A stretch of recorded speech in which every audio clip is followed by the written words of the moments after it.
2024ல வந்தா எப்படி இருக்கும்? நீங்களே சொல்லுங்க.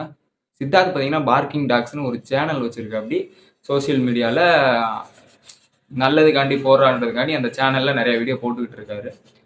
ஊழல் எதுவும் நடக்கக்கூடாது. உங்க குடும்பத்தில எல்லாம் இருக்கணும். அப்படி இப்படின்னு இந்த மாரி ஒரு மொக்கையான கான்செப்ட்ட கொண்டு போயிட்டே இருக்காங்க.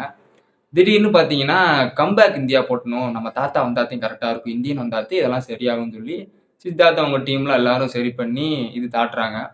திருப்பி கம்பேக் இந்தியான்ட்டுன்னு நம்ம தாத்தா எங்கிருந்தோ வராரு. ஆள் கெத்தா.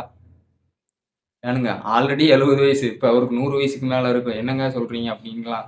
தேவையில்லாத கான்செப்ட் தான் சொல்லப்போனா. அவரு வராரு. ஊழல் ஊழல்னு 4, 5 பேத்த கொல்றாரு. மொக்கையா போகுது. இன்டர்வல் வருது. திருப்பி கிளைமாக்ஸ்ல கோ பேக் இந்தியன்னு இவர சொல்றாங்க.